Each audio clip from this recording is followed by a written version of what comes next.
The first words from the 10th chapter. Sri Bhagavan Vacha Bhuyeva Mahabaho Shrunu me Paramam Vachaha Yatteham Priyamanaya Vakshami Hitakamyaya. The Supreme Lord said, "My dear friend, mighty armed Arjuna, listen again to my supreme word, which I shall impart to you for your benefit and which will give you great joy." I repeat the translation. The Supreme Lord said, "My dear friend, mighty armed Arjuna, listen again to my supreme word, which I shall impart to you for your benefit and which will give you great joy." So, this is the starting of the 10th chapter. And just to get you a context, what already that Krishna had mentioned in the 9th chapter is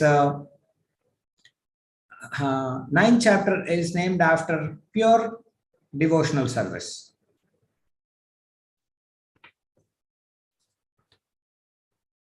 It's the most confidential knowledge, 9th chapter. So that ends with Manmana Bhavamad Bhakto Madhyaji Mam Namaskuru. Krishna has instructed Arjuna that Arjuna think about him, think about Lord always, and then become a devotee of Lord and worship him. So in this way, that's the top instructions have been given. And here we see that Krishna is telling, furthermore, I would explain.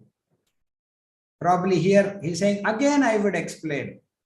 When there is something important, we tend to explain it again, or we further explain it so that the receiver understands it better.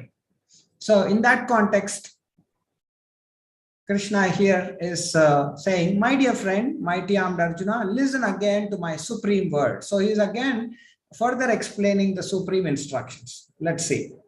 There are some contexts that we can bring about. So this is what I was mentioning. The 9th chapter ends with the topmost instructions of Krishna saying to Arjuna that he always think of Krishna.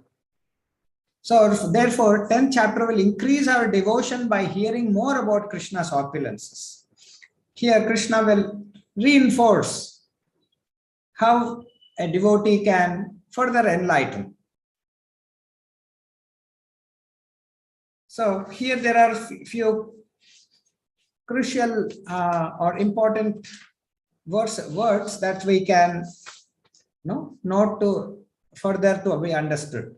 So here saying, "Yatteham priyamanaya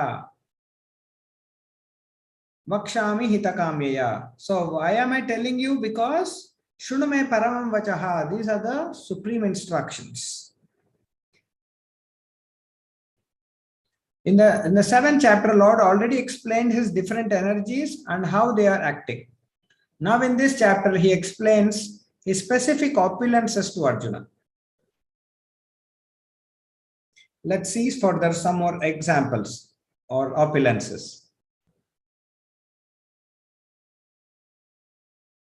So we'll try and read this from the lecture that Prabhupada gave us to give us an idea why Krishna wants to reinforce these instructions onto Arjuna. So Prabhupada gives a very nice example here. I would read out, tell you in a brief way about this instance. Say, for example, a person is married and he is having a small child, maybe of 5 years or maybe 3-4 years. Any act of a small child is very pleasing, isn't it? So the father or the mother want to explain the activities of the son to their relatives who would be very interested to hear about. if that person is unknown to you, you would probably not listen about that father or mother glorifying their son. Unless you know the person or a child, you would not be interested. Similarly, here Krishna is telling, you can understand this further instructions because you know about me. So you are very dear to me and you are having all the qualifications of a devotee. So that's why I have chosen you to further explain. It is not for everybody to understand Bhagavad Gita in toto, in depth. There are few instructions which could be understood only when a certain point of time when they have got some qualifications. So this chapter, this delineation of this chapter is more to do with those who have got some qualifications already. So let's see. So this could be understood by a small example that Prabhupada elsewhere told, and we would also see a similar instruction or a scenario in some of our childhood movies or so. So what is the story about? There was once a boy who was growing up in a wealthy family. We can see the picture. A father is pampering. One day, his father decided to take him to a trip to show him how others lived, how he was very fortunate. So he thought his father's goal was to help his son appreciate everything that he has been given in this life. So what happens? The boy and the father go to a farm very little away from the city. They spend there a couple of days helping the family workers there in the farming, something like that. And then on the way back, after spending couple of days, the father and son are coming back to the city, to their palatial building. When on the way back, the father asks, how was your experience of being there? Then the boy replied, it was fantastic. The family is so lucky there. He's talking about the farmer's family there. So father was thinking, no, I am bringing up this boy very greatly. Maybe the my son would not appreciate the farmer's lifestyle. So to contrary to that, so the boy says, well, we have one dog, but the family has 4. Then he goes on to say, we are only 4 people in our house. They were 12. So they have many more to play with. And then he says, we have a pool in our yard, but they have a river running through the property that is endless. So in this way, he goes on to kind of appreciate more than what in the city, in a palatial building, than what he saw in the farmer's place. So the boy was very clear, saying they are more lucky than us. So what does it mean? So generally people go by the externals, but here from this story we would probably understand that not every time it is the material things that can make us happy. No. Here in this situation, the first sloka where Krishna is telling, Arjuna, you are qualified to understand the further instructions that I am going to delineate now. So people do think that there is not much happiness in pursuing spirituality. No, it's not like that. It has to be seen in a different context.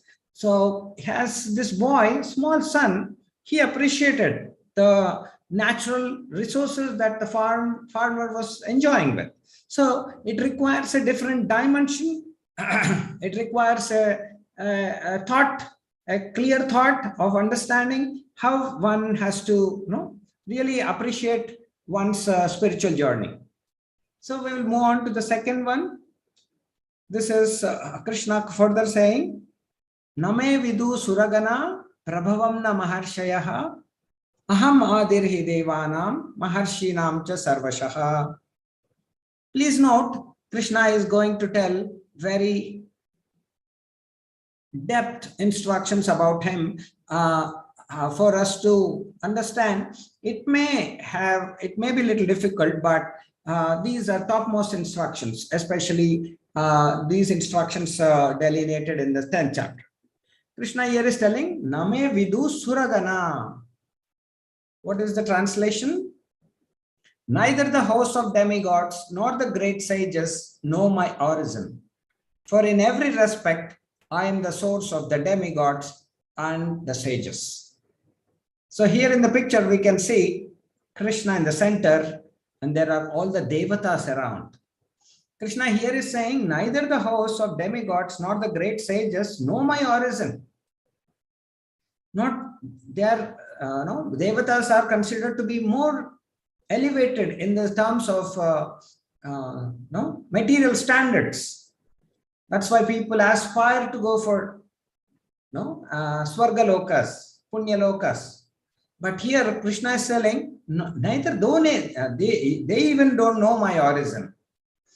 For in every respect, I am the source of the demigods and sages. So we should know from Krishna, from Narayana, that all these devatas are emanating from. Let's see some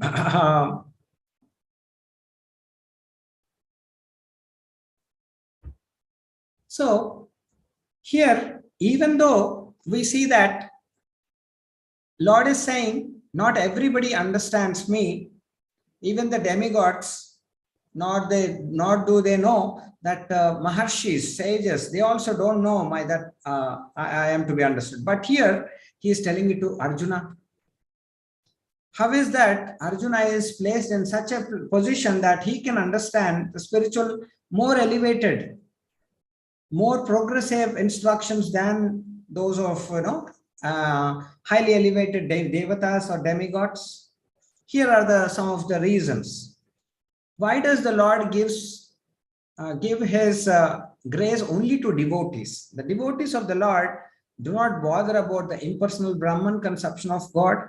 Their faith and devotion bring them to surrender immediately onto the Supreme Lord, and out of the causeless mercy of Krishna, they can understand Krishna. The aspect that we have to understand is, it is not by our material endeavor or by our skill that we can probably understand God. No, it is by Lord's own sweet will that he reveals for the devotee to be understood. This is the crucial point.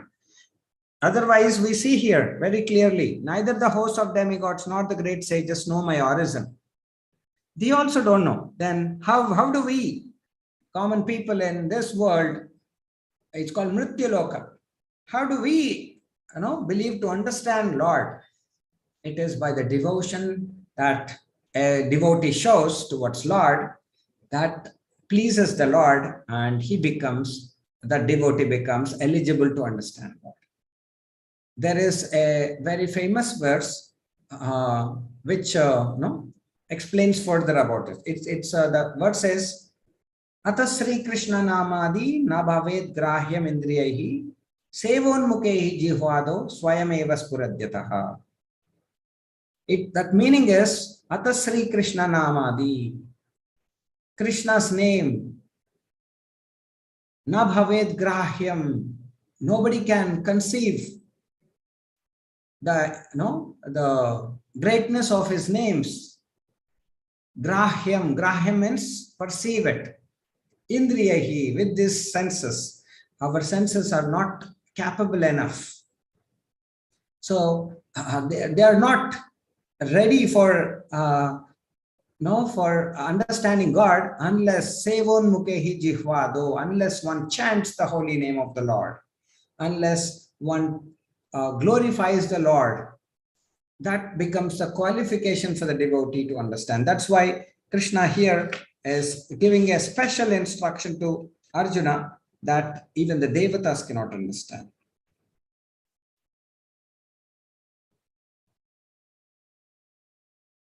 I'll be skipping a couple of them. So furthermore, in the third verse of the Bhagavad Gita, of the 10th chapter, Krishna goes on to say, Yomam ajam anadim cha vetti loka maheshwaram asammodasa marteshu sarva papai pramuchyate. So Krishna is telling, Yomam ajam anadim cha. If you try and understand these words, very crucial. Ajam anadim cha vetti loka maheshwaram. Vetti loka maheshwaram. All lokas is the Maheshwara, controller. Asammuda samarteshu sarva papai pramuchite. What does it mean? He who knows me as the unborn, as the beginningless, as the Supreme Lord of all the worlds, he undiluted among men is freed from all sins.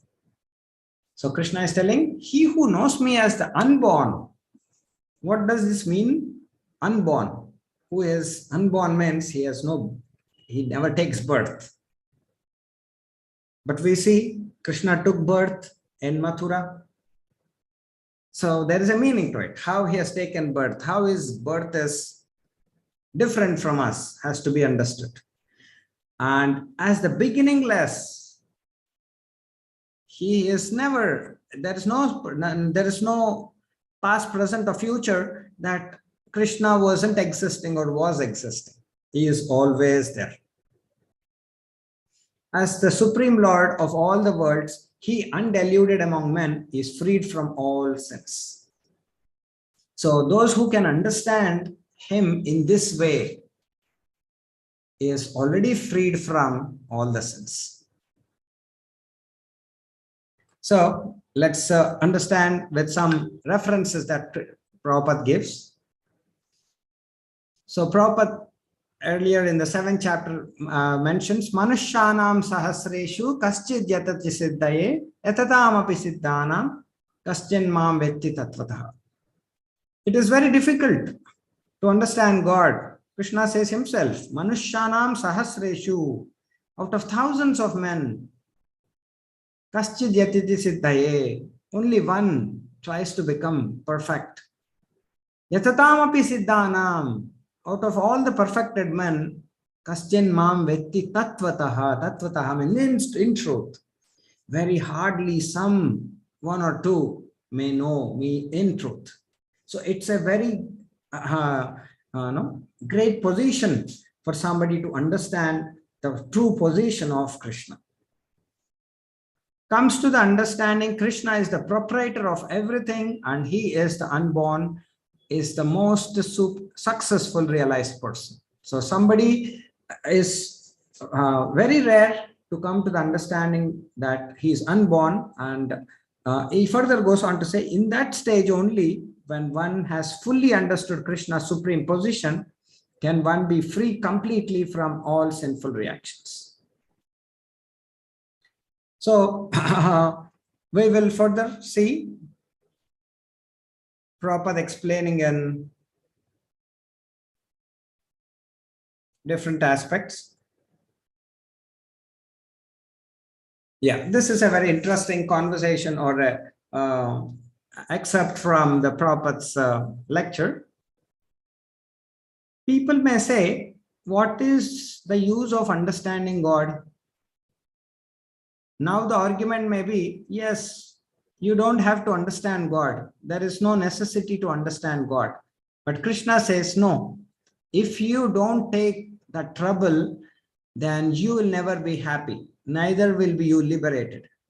So it is in your interest to understand God and become free from all sinful reactions. Simply by understanding that God is great, he is the proprietor of everything. He's He is the friend of everyone and he is the origin of everything. If one can understand asammudaha, not that because of Bhagavad Gita is saying this, not that Swamy is speaking like that, but you should understand yourself asammudaha without any doubt. When you understand for certain that God is the proprietor of everything, then you will be liberated and freed from all anxieties and miseries. So I just want to get a pretext of this statement that Prabhupada is giving.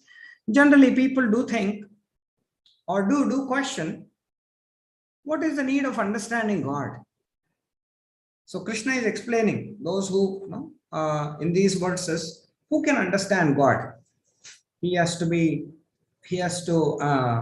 devotee should understand God as unborn, beginningless. So if somebody may question, what is the need of understanding God?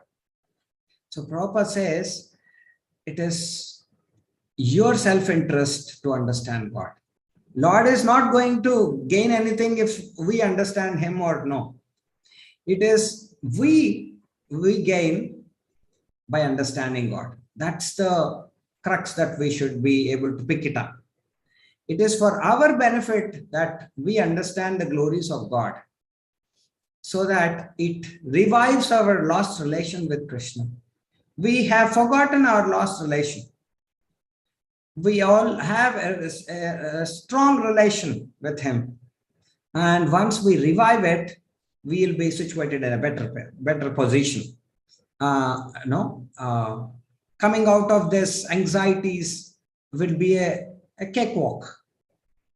So because of understanding God, Lord guides from within to a special devotee who is trying to understand and trying to be a devotee of Lord. He gets a special mercy. Of course, he guides all the living entities irrespective of a devotee, non-devotee, animal, reptile, everywhere. He is the person who is protecting, and even a small ant, whatever it has to get, it will get. But for a devotee, he is very special. So it is our benefit, our self-interest, that we understand God and benefit. So there's a very nice story that Prabhupada in one of the conversations says about this. So we were talking about, why should, in the context like, why should we try and understand God? So if we were to understand God, we understood that it is for our benefit, isn't it? So what goes around comes around is the story. So this is about, there was a farmer, each week sold a pound of butter to a baker. Okay, a farmer generally holds some cows or buffaloes. So he gets some milk and he makes some butter, and he used to sell it to a baker. So what happens? He used to sell a butter to a baker, and baker, one fine day, he was just taking on a daily basis. One fine day, he just got a doubt. Is this farmer giving me the right weight of butter that I am paying for? It was 1 pound every day. So he weighed it on one of the scale, one of the days, and he found it wasn't 1 kg or 1 pound. Then out of sheer feeling of cheating by this farmer, he goes to the local person there who settles all this, and then says, this person has been cheating for a while. I've been taking him, I've been taking butter for a while now, and every day he was supposed to give me 1 pound of butter, but I see it is not up to the kg or a pound. So then that person, the judge, or who is acting as judge, he asked the reasoning for this farmer. What was your say about it? Are you cheating? Then the farmer said, See, I'm a poor person. I don't have a proper weighing scale, but I have a proper system every day. What I do is, every day I give him butter. I do take a bread or a pieces of some bakery items, which is worth of which is weighing 1 pound. Generally, I do take that and I weigh it, and then with the same amount of weight, I give him. So indirectly, it came back to the person who was actually himself cheating by the farmer to not give him 1 pound of what he was supposed to be giving, like bakery items. So this is one of the a very good analogy that Prabhupada gives for us to understand. If we do something, it'll come back. So if we try and serve God, become a devotee of the Lord, that's for our own benefit. We're not benefiting anybody else. It's for our own benefit. So the devotee gets a special prerogative of the Lord. So this is a nice instructive story for us to understand God and reinforce our interest on God. So we'll move on to continue the 4th verse of 10th chapter. A little more technical, very interesting subject matter here. Buddhir gnanam asammuda kshama satyam dhamma sama sukham dukkham bhavo bhavo bhayam cha bhayam evacha ahimsa. I will read the translation. Intelligence, knowledge, freedom from doubt and delusion, forgiveness, truthfulness, self-control, and calmness, pleasure and pain, birth, death, fear, fearlessness. And Krishna goes on to explain some more aspects in this continuation. Ahimsas samata tushtas tapodanam yasho yashaha bhavanti bhava bhutanam matta eve pritagvidam. Non-violence, equanimity, satisfaction, austerity, charity, fame, and infamy are created by me alone. So here is a list of different qualities. What are they? I will read out. Intelligence, knowledge, freedom from doubt and delusion, forgiveness, truthfulness, self-control, calmness, pleasure and pain, birth, death, fear, fearlessness, non-violence, equanimity, satisfaction, austerity, charity, fame, infamy are created by me alone. So if you see the list of qualities here, they're not just good ones, sometimes bad ones, we may call it. Like something like illusion, freedom from doubt and illusion, forgiveness, calmness, non-violence, equanimity, fame and infamy. Everybody wants fame, but nobody wants infamy. But infamy is also created by Lord. Why is it? Why has Lord created infamy? Generally, people do want only the good things.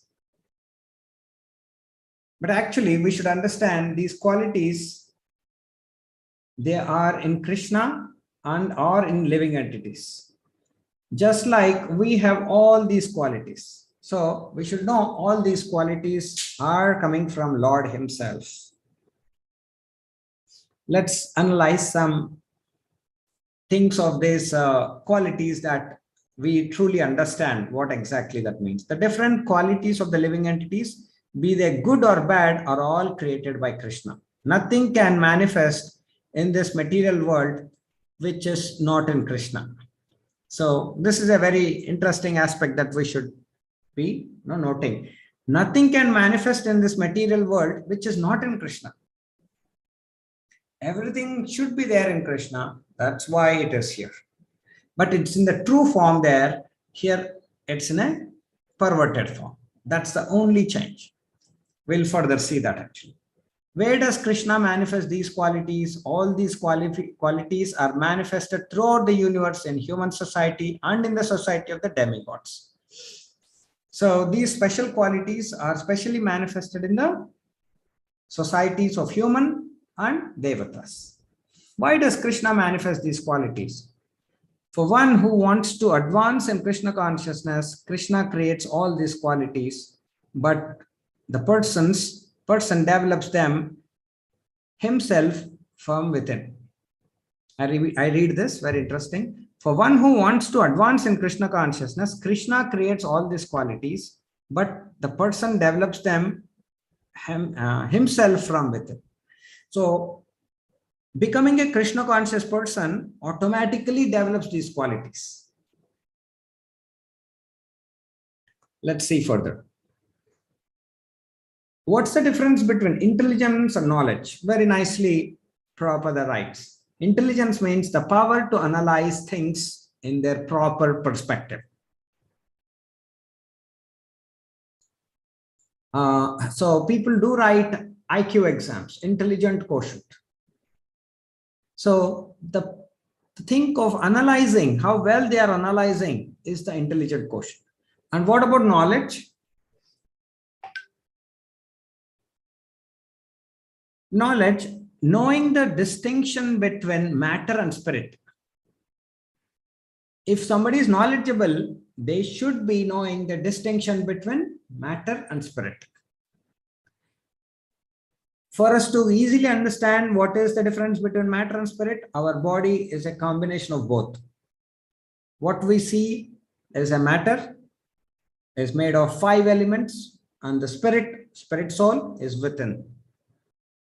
So academic university education talks about only matter, therefore it's incomplete. The knowledge that we all aspire to get into top universities, top colleges across the world is not the complete, because knowledge means it should have distinction between matter and spirit. All that we learn all throughout is just about the matter, but hardly we see universities or places that where we can try and understand the education of understanding of spirit.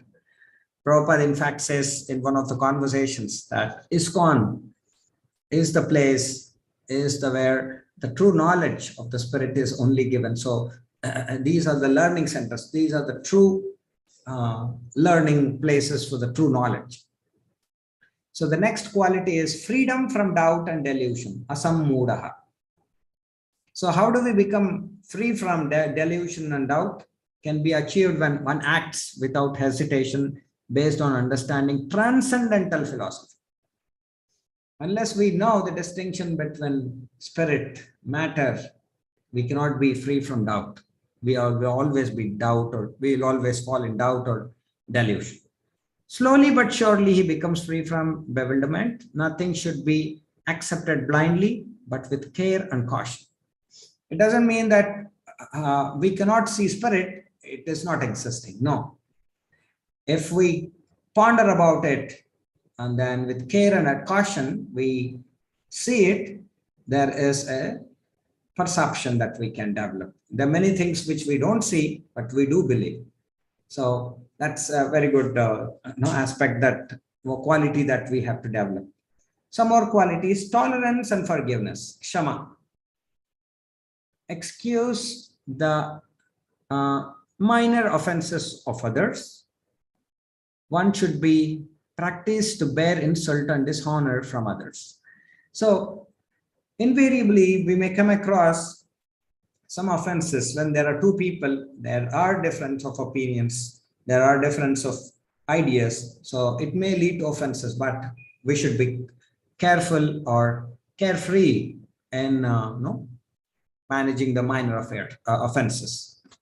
We'll further see some more qualities. Truthfulness. So we should know from this shloka that all these qualities are coming from Lord. So this world is as emanated from the Lord. Qualities are emanating from Him. Everything is from Him. So generally people say these are all nuances of material life, body, like that, but not exactly. They do give some explanation clearly, like what we see in Bhagavad Gita. Okay, truthfulness, facts presented as they are for the benefit of others, not distort truth for some personal interest. That's straightforward. And then control of senses. Senses should not be used for unnecessary personal enjoyment. It should be, senses are for the pleasure of the Lord. It should be engaged in the senses for the pleasure of Lord in the way that is mentioned in the scriptures or by acharyas. Control of the mind, that's very difficult subject matter for many. Restrain the mind from unnecessary thoughts. Misuse of the thinking power to spend one's time pondering over money.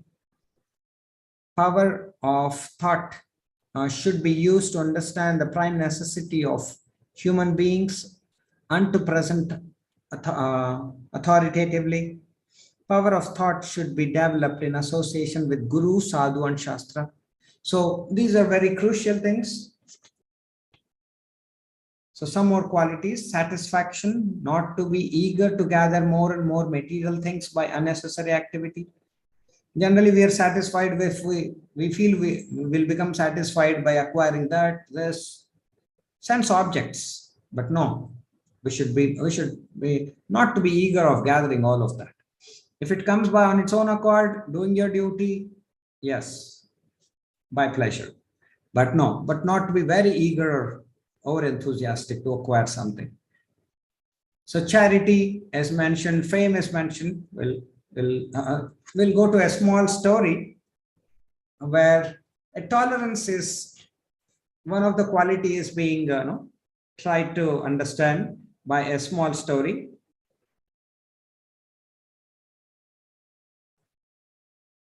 So the story is, there was a king. He had a big garden in his palace.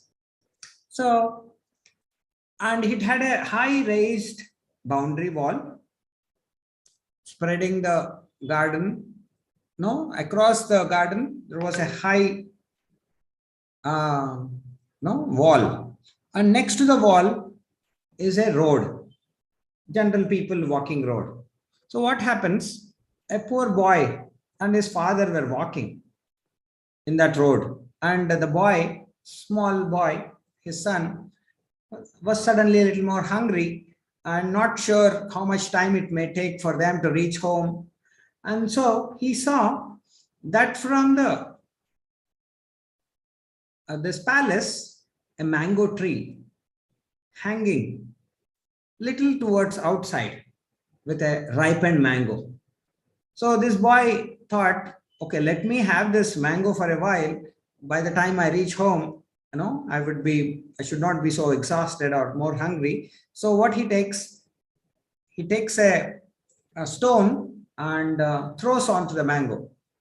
So it hits the tree's corner portion, and after hitting the tree, it not only cuts the mango to fall outside, it so happens the stone, after hitting the tree, it goes inside and it falls on the head of the king inside the garden. So the small boy and the father were little anxious. What happened inside? There was a striking sound inside. So immediately they saw some of the assistants of the king coming out, rushing and seeing who is this boy or who is that person who has thrown stone inside the palace. So they saw that there was a poor boy, and then his father, they caught hold of him, brought him inside the palace in front of all the assembly members, and there was a king also. So it was a little a severe bruise that he got because of the stone hitting. So then all of them were very upset that this boy has heard the king. So out of little compassion to the poor boy, the king asked him, "Why did you throw the stone?" And he said, "See, I was very hungry. By the time I reach home, probably it may take some time. So I wanted to have this mango." So the king was okay with that. He wanted to have a mango. Then to the astonishment of all the people around there, the king says, "Okay, I will leave you alone. Not only that, I will give you more fruits and some money to go take along." All the assembly members there were a little astonished. They were expecting that, that boy and father will be punished. So this king says, "We are talking about this boy. We see he's hungry. Not only that, he has hit the stone to the tree. What is the tolerance of that tree? Tree is bearing very good fruits. People are, for want of fruits, they hit with stones, but it is giving shelter to us. It is giving fruits to us. If tree can tolerate, why can't I? Am I not more merciful? Or can I not be more merciful? Or can I not be more tolerant than a tree?" So this took a sigh of silence in the courtyard. People assembly there, they're all astonished by the thinking of the king there. So this shows a tolerance is a great quality. It doesn't just come on its own. Really, one has to be very cautious about exercising tolerance, because there are many people, all the more with this environment in the Kali Yuga, people are short of this act of showing tolerance or act of showing forgiveness. So this is a great story. I felt that how this king has exemplified, showing Chaitanya Mahaprabhu also says we have to be humbler than the grass and more tolerant than the tree. So here we see how humble or how tolerant was the king himself. So if we can develop some of these qualities, it would probably probably be appreciated by the Lord and the acharyas, and that will probably help us in further growth in our spiritual life. So we would see some more verses, couple of more verses in this section of how we can be understanding Lord's different instructions. Here he says, "Maharshayaha saptapurve chatvaro manavas tatha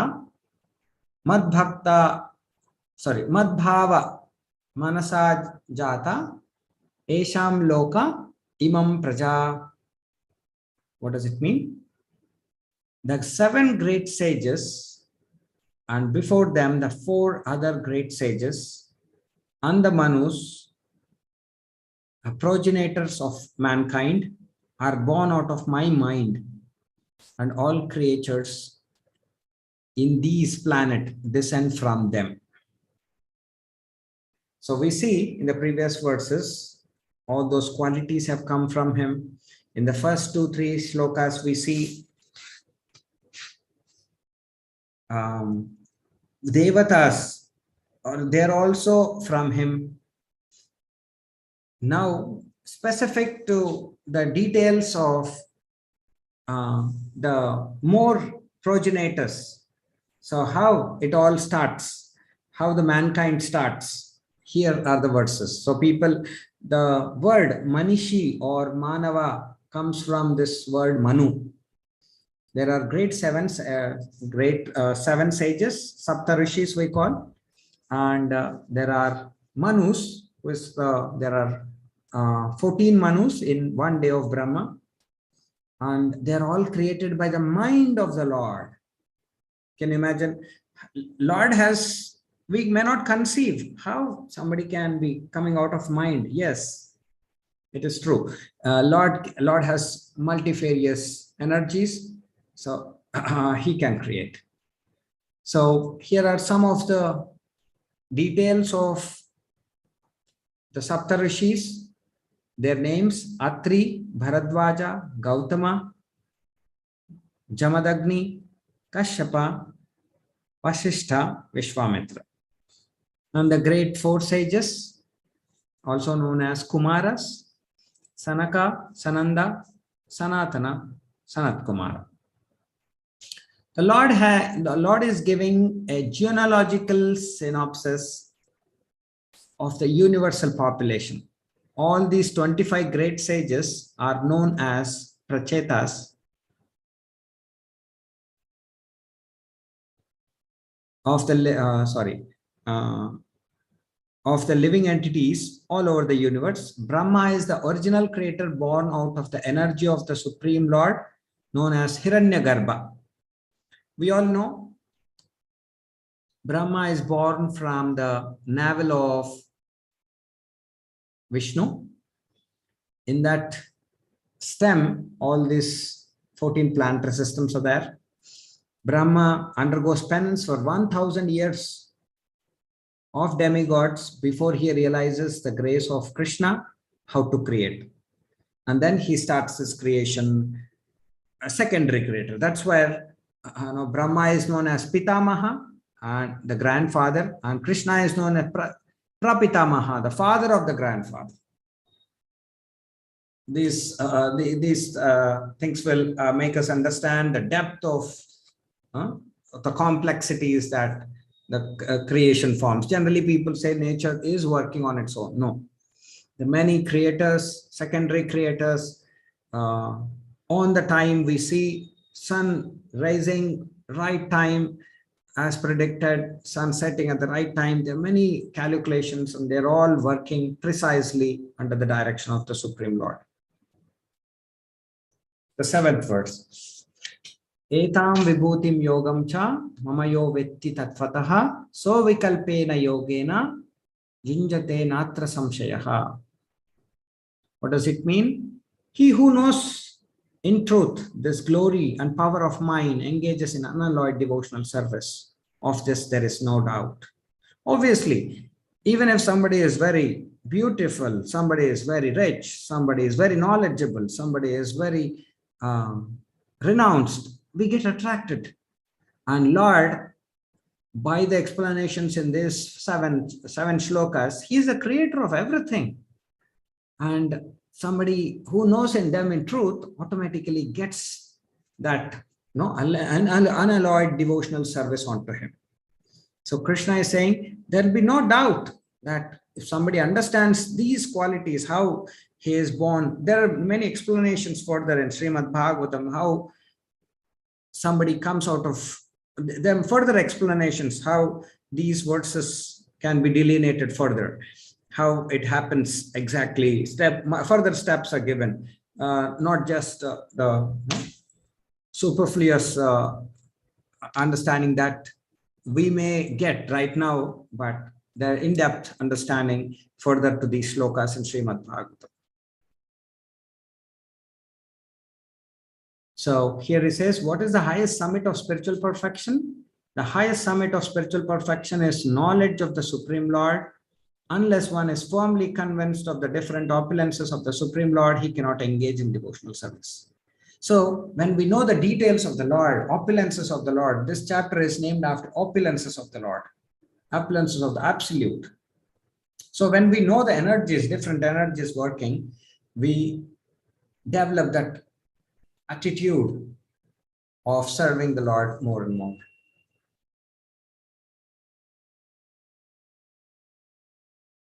Where is the factual knowledge of the Lord available? The factual knowledge can be known from the descriptions of Śrīmad-Bhāgavatam and Bhagavad Gita and similar literatures. So, this is a very instructive story. Once what happens, generally people are puffed up. if somebody is glorified and they are not glorified. So what happens? This is an instructive story. How one should not be, superfluously thinking of their own capabilities. So this is what we see is a set of pots here. One potter is selling earthen pots, and he is saying that now I am selling at certain, say 20 or 30 rupees. I am gaining a profit of 10 rupees or 15 rupees. Then he thinks, with that, I will invest more. I will sell more pots. He is having 1 or 2 pots, and he is thinking, I will sell 1 or 2 these pots, and then make another 5 pots, another 5 pots. So I'll become a millionaire by selling pots. And then I will marry. And then if my wife doesn't listen to me, I will kick her. So in that mood, he kicks the 1 or 2 pots that he has in front. So what happens? He is left with 0. People do wanted to exploit the capabilities that they have, but we should always know it is being given to us, and that should be the right perspective to use them properly with humble state of mind, appreciating Lord's mercy on them. Unlike that, people are carried away by a short-term capabilities that they may acquire, or short-term money that they may acquire, and exploit the people, or deride other people who may not have those capabilities. But we should always know these are the capabilities given to us because of so many reasons. So shouldn't be exploited, and we should always be thankful to Krishna for whatever we get, and never be carried away by our own capabilities that we may have right now. That may not be the case down the line, 5, 10, 15, 20 years. So it is always a humble mood that a devotee maintains to be conducting himself as a devotee of Krishna. So with this, I end. If you have any questions, I will try and answer.